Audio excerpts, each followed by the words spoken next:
Halo, selamat pagi teman-teman semua. Selamat datang di kuliah pagi. Pada video kali ini kita akan membahas tentang beberapa penyakit yang berkaitan dengan tingginya kadar bilirubin indirect. Sebelumnya kita sudah membahas metabolisme bilirubin, bagaimana bilirubin indirect itu dihasilkan, kemudian menjadi direct, kemudian berubah menjadi urobilinogen, kemudian sterkobilinogen, dan seterusnya. Kalian bisa lihat di video kita sebelumnya ya. Nah, sekarang kita akan membahas beberapa penyakit yang berkaitan dengan hiperbilirubinemia yang unconjugated ya. Nah, bilirubin ini merupakan molekul yang toksik, diproduksi setiap hari itu sekitar 0,2 sampai 0,3 gram per hari.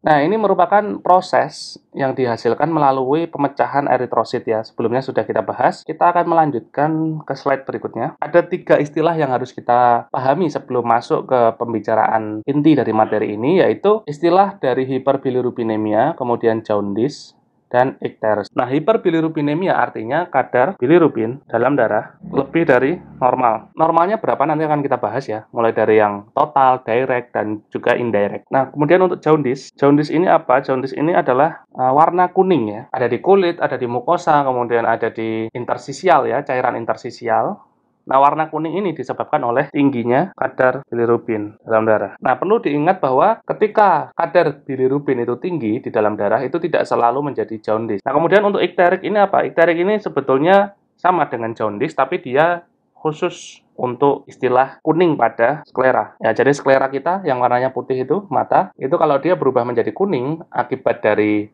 tingginya bilirubin dalam darah, itu kita sebut sebagai ikterik. Oke, kita lanjutkan ya. Nah, di sini ada rentang normal dari bilirubin dalam darah untuk dewasa. Jadi untuk bilirubin total itu di bawah 1,2 mg per dl ya. Kemudian untuk yang indirect atau kita sebut unconjugated di bawah 0,9 mg per dl. Kemudian untuk yang direct itu di bawah 0,4 mg per dl. Apa sih sebetulnya direct dan indirect itu ya? Teman-teman bisa lihat video kita sebelumnya di part 1, 2, 3 tentang metabolisme bilirubin. Di situ ada perjalanannya mulai dari hemoglobin, kemudian dipecah, kemudian menghasilkan bilirubin indirect, setelah itu indirect dikonjugasi menjadi direct, dan sebagainya, dan sampai seterusnya ya. Nah, kemudian untuk kasus-kasus hiperbilirubinemia pada bayi, khususnya yang mengalami jaundice, itu dianggap patologis apabila jaundice-nya ini menetap selama 2 minggu atau lebih, kemudian skor Kramernya sampai 4 atau 5. Jadi skor Kramernya itu ada di 4 dan 5 ya. Ada di lengan dan ekstremitas bawah, di bawah lutut, dan sampai tangan dan kaki. Merupakan indikasi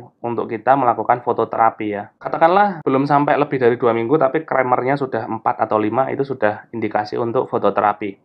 Nah, di rumah sakit yang ada itu rata-rata menggunakan fototerapi yang panjang gelombangnya 455 nanometer. Nah, sedangkan rentang yang dianggap berpengaruh dalam fototerapi itu antara 420 sampai 490 nanometer. Nah, tadi sudah kita bahas bahwa bilirubin indirect atau bilirubin unconjugated itu normalnya kurang dari 0,9 mg per dl. Ketika seseorang mengalami hyperbilirubinemia, khususnya yang unconjugated atau khususnya yang indirect, itu kita perlu curiga beberapa hal ya. Yang pertama, mungkin ada sebuah hemolisis yang hebat. Hemolisis yang fisiologis itu ada 2, setiap 120 hari sekali dan sekitar 10% intramedular. Jadi ketika di sumsum tulang, eritrosit itu dibentuk ya, hematopoiesis, eritropoiesis, itu sekitar 10%-nya itu dia akan lisis. Itu memang fisiologis, memang normal.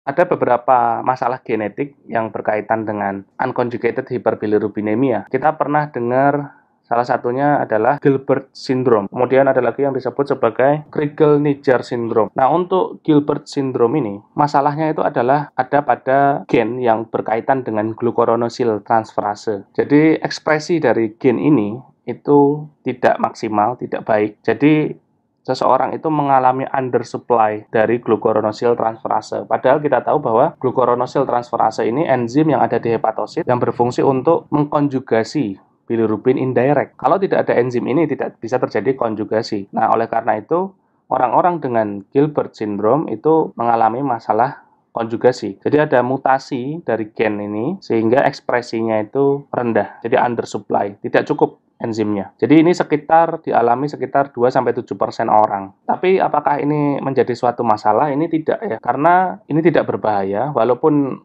memang hiperbilirubin ya, tapi kita harus edukasi pasien bahwa ini memang masalah genetik dan ini tidak berbahaya. Dan ini memang akan dialami oleh pasien seumur hidupnya. Kalau dia stres sedikit ya, misalnya dia kan memang sudah hiperbilirubin karena masalah genetik undersupply dari glucuronyl transferase. Tapi nanti kalau dia stres sedikit atau apa, atau yang memicu peningkatan berkali-kali lipat dari bilirubin, nah itu yang perlu diedukasi ke pasien bahwa harus tidur yang cukup, harus makan yang sehat, dan sebagainya itu. Pokoknya pola hidup sehat untuk menjaga supaya kondisi hiperbilirubin yang dia miliki tidak menjadi lebih parah seperti itu. Nah, kemudian ada masalah lagi, yaitu Crigler-Najjar syndrome. Nah, kemudian untuk Crigler-Najjar syndrome ini sebetulnya sama dengan Gilbert syndrome ya, cuman beda levelnya saja. Kalau Gilbert syndrome itu mild, jadi tidak terlalu parah. Kalau Crigler-Najjar syndrome itu severe, jadi dia parah. Masalahnya juga sama, ada di gen, ekspresi glucuronyl transferase. Kita akan mencoba merangkum dari penjelasan-penjelasan tadi.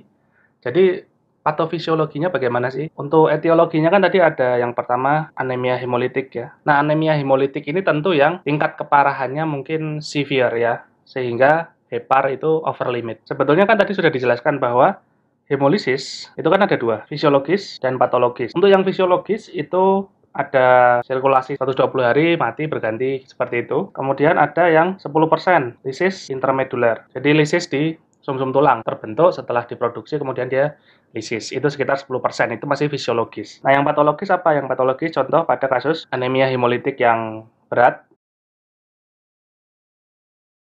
Kemudian masalah kedua adalah masalah uptake unconjugated bilirubin. Nah, misal masalah uptake ini pada kasus-kasus efek samping dari rifampicin contohnya ya kan. Kemudian misal masalah poor conjugation. Nah, masalah poor conjugation ini kan tadi kita beri contoh ada dua sindrom ya, Gilbert syndrome dan Crigler-Najjar syndrome. Jadi kedua sindrom ini menyebabkan masalah konjugasi karena mutasi dari promoter. Promoternya itu bermasalah sehingga ekspresi dari gen ini bermasalah. Nah, kalau ekspresinya ini bermasalah sehingga seseorang itu mengalami undersupply dari glucuronyl transferase. Nah, akibatnya konjugasinya tidak bisa berjalan dengan biasa, tidak bisa berjalan dengan normal. Nah, untuk bedanya apa? Untuk Gilbert ini levelnya mild ya, tidak terlalu parah, masih dikatakan tidak berbahaya. Nah, kalau yang Crigler-Najjar itu moderate sampai severe, jadi ini sangat-sangat berbahaya. Nah, biasanya apa yang terjadi? Biasanya ya liver transplant ya, dilakukan terapinya itu. Bahkan kalau terjadi pada bayi, biasanya akan terjadi IUF, intrauterine fetal death, kalau dia mengalami Crigler-Najjar syndrome. Oke, nomor 4, ada masalah misal displacement dari unconjugated bilirubin ya, displacement UB dengan bilirubin binding protein. Ini biasanya efek samping dari sulfonamid. Oke, jadi rangkuman patofisiologisnya seperti itu ya. Kalau teman-teman mau melihat bagaimana proses perjalanan metabolisme bilirubin, bisa cek di video kita tentang metabolisme bilirubin, part 1, 2, 3. Kalau ada pertanyaan silahkan komen, kalau ada saran dan koreksi silahkan komen juga. Jangan lupa like, share, dan subscribe. Terima kasih, selamat pagi.